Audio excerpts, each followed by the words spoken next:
Nag-iisang room. Ayan, matakot, maliit lang. Pero ano, gamit, ayan, katambak dun. Dito sa lamesa.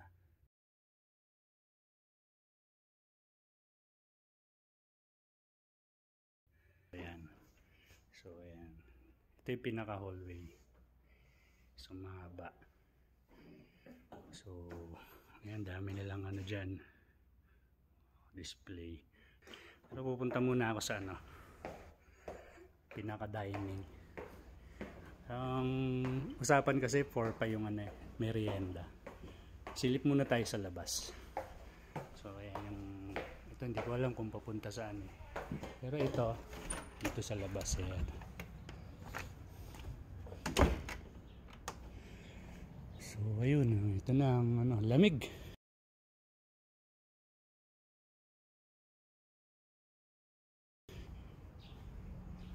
Ito, may ikot lang tayo rito. Teka, putulin ko muna para masend ko. Yan, landscape, para makita mo ng buo. Relax na relax yung place. So, ayan o, pine tree o. Pine tree. Doon yung mga girls. Ayan, yan yung dorm ng mga girls. Dito yung mga boys. So, one way. Malawak din. Ay, punta ako road. Pinaka, ano, town proper ng Baguio. Kaya punta ako doon. So ayun ma.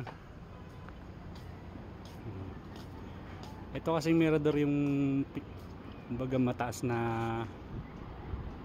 lugar sa Baguio. Ayan o.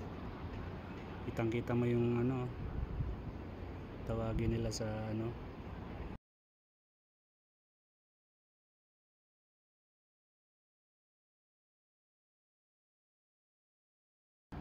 lawak, dami ng bahay.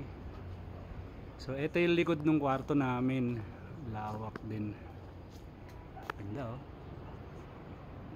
Relaxing. Ayan oh.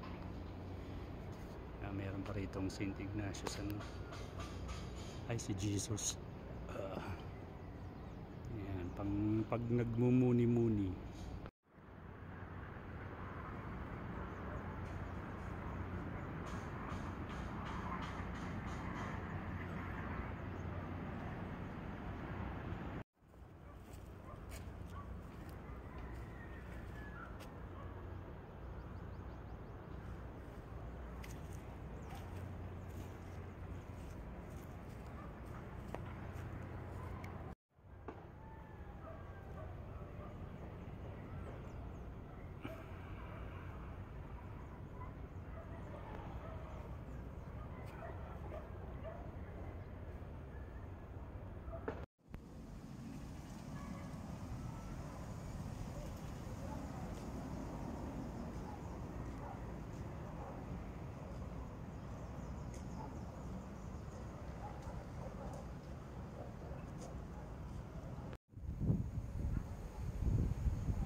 Ayan, nakita mo yan mula dito hanggang dun sa pinuntahan natin dati, La Presa. Ayan yung ano, tower, yung radar.